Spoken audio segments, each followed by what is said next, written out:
Hello everyone. So today we'll be developing further theory about discriminant functions. So we will be discussing two tests for discriminant function. I'll explain the context in which these tests are needed, but we won't be deriving the test statistic or the null distribution of the test statistic. We would just understand the context in which the test is needed, what is the null hypothesis, and what is the test statistic and its distribution under null hypothesis. Okay, so the first test is for testing a specific discriminant function. Okay,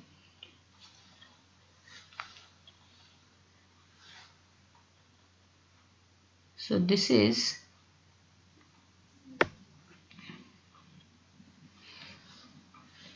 the first test is for testing something like redundant variables. Okay, so redundancy of certain variables,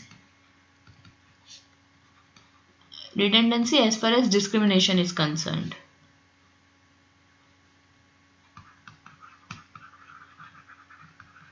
What do I mean by this?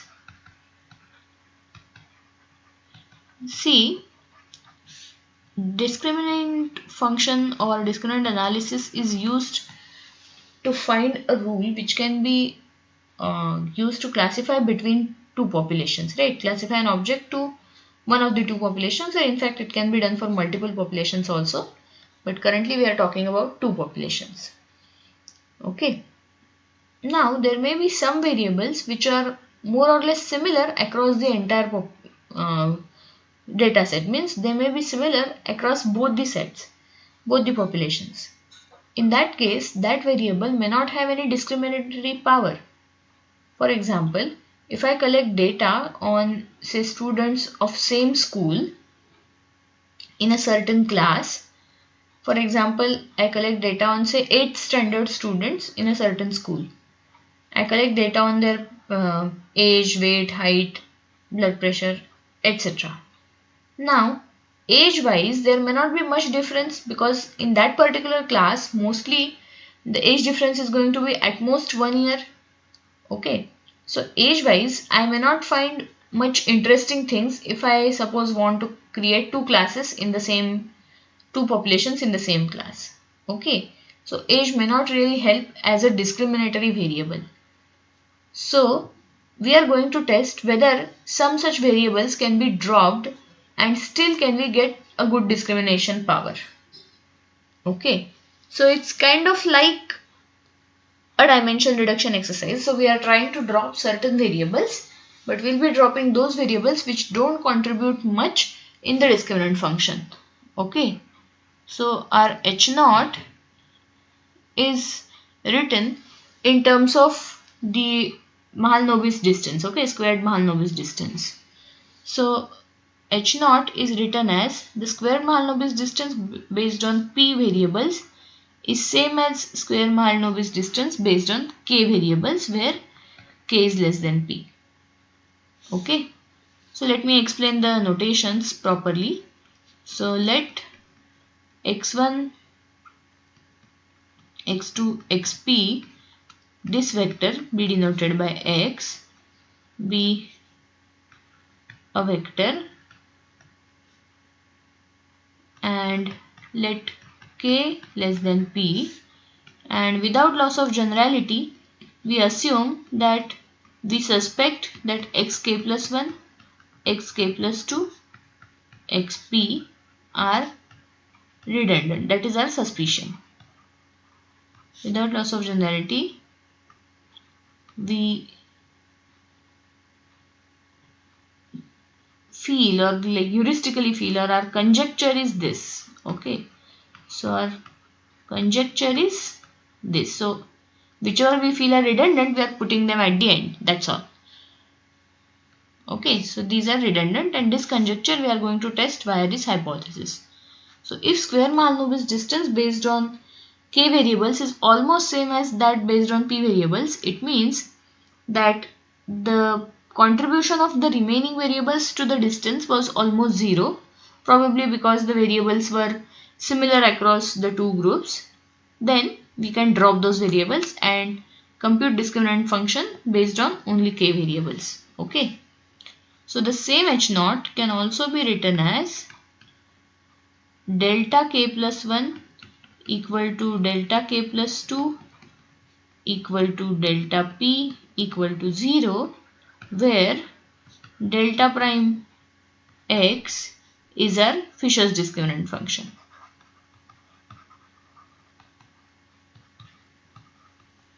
Okay. So the null hypothesis can be stated either in terms of square Mahalanobis distance or in terms of Fisher's discriminant function.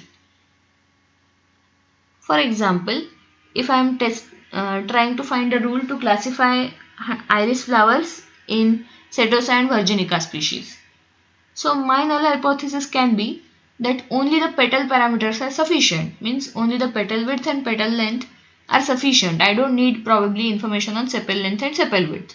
So that can be tested via this.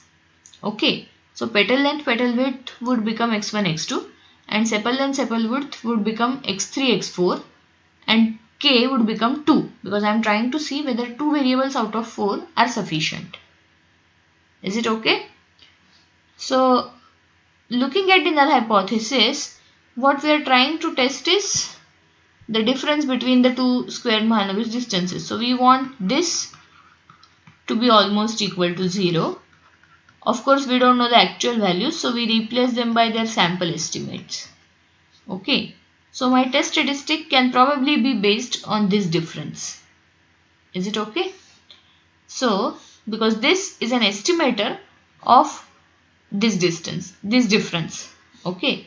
So the test statistic is given by n1 plus n2 minus p minus 1 upon p minus k into n1 n2 d square p minus d square k upon n1 plus n2 minus 2 plus n1 n2 d square k. Okay. And the null distribution of this test statistic is f with p minus k and n1 plus n2 minus p minus 1. So basically these two are degrees of freedom. This is numerator, this is denominator, degrees of freedom. Okay. So you can see that this is kind of chi-square, because the formula for Mahalanobis distance is like a quadratic form, square Mahalanobis distance. So this is kind of chi-square divided by its degrees of freedom. Similarly, this is also some sort of chi-square divided by its degrees of freedom. So it becomes f. Okay. So we can compute this test statistic and then check whether the null hypothesis is rejected or accepted. I gave you one example of iris data. Do try to think of some similar examples. Okay. Next test is for a specific coefficients in discriminant function. So the second test is for specified discriminant function or specific discriminant function. What do I mean by that? So we know that using the means and variances, estimates of means and variances, we come up with some delta such that delta prime x gives me some discrimination criterion. Okay. But if I am suppose a domain expert, then as a domain expert I might have some feeling about which linear combination can act as a discriminator. For example, I may just talk of average of, so if suppose all my xi's are having same units, let us say I am talking about say scores of people. So x1 is score in first semester and x2 is score in second semester and so on. Okay. Then finally, to decide the class of a student, whether the student passes in first class, second class or third class, etc., I know that average score can be helpful. Okay, so I don't need a complicated form of discriminant function. What I can take is simply 1 by p summation xi, I going from 1 to p. This can become my discriminant function, right? So in such scenarios where we might have a hunch about what can possibly be a discriminant function, we try to see if that is a valid discriminant function, means if it has almost as good power as the any other discriminant function. Okay, why we do that? Because it may be better interpretable. My sample discriminant function may be close to this but may not be exactly equal to this. So in such case, if I can come up with something which is more interpretable, for example, let me say p is 4, and suppose the sample discriminant function turns out to be something like this: 0.3 x2 plus 0.21 x3 plus 0.19 x4. Now interpreting this is very difficult, whereas if I can prove that this is same as 1 by 4 summation xi, then as an average this is much more interpretable. Okay, so I would like to see whether this can very well be approximated by this. That is what this second test is going to do. So the null hypothesis in the second test is that delta should be equal to some specified coefficient vector. Okay, delta naught. Here I am giving you an example of average, so every delta is equal. I mean, every component of delta is 1 by 4, but that need not be the case always. Okay, it may be something else. For example, if I am talking of your GPSA, so depending on credit of each course, the weight is different. So the weight can be the credit for that course upon total number of credits. Okay, so all the components of delta naught need not be the same. That's what I'm trying to say. Now, how do we test this? So this vector equality means I have to actually test whether the first coefficient, so delta 1, the first coefficient of delta, so that is delta 1, whether it is equal to delta 1 naught, delta 2 equal to delta 2 naught, and so on, delta p equal to delta p naught. Okay, that is what we are trying to test. Now what we are going to do, we won't invent a new test. We will use the earlier test. Okay, we know that delta prime x is a linear combination of original variables. Okay, so what I'll do is I'll define a new vector where y1 is delta naught prime x. Okay, then y2 is x1, y3 is x2, and so on. Yp plus 1 is xp, correct? So I am defining a new p plus 1 dimensional vector where first component is actually delta naught prime x, the Fisher's discriminant function, but with the specified delta naught under h naught, and other variables are x1, x2, xp. Now, in the context of y, what I am interested in checking is, can this y1 itself provide me with sufficient discriminatory power? So if I just consider y1, then whatever discrimination I get, discriminatory power I get, is it same as what I will get using all these variables? Okay, if that is more or less the same, then I can say that fine, this specified discriminant function works well, because taking other individual components I am not getting much extra. Okay, and we already know the test for this, right? So we would write down the test statistic using the earlier test statistic. So what I want to test now, my h naught becomes delta 1 square is same as delta p plus 1 square, if I consider all these new p plus 1 variables. Okay, and how this would depend on d1 square minus dp plus 1 square. The test statistic would depend on this. How would I compute dp plus 1 square? It's simple. You know the formula in multivariate context. How would I compute d1 square? It is based only on one variable. So basically it is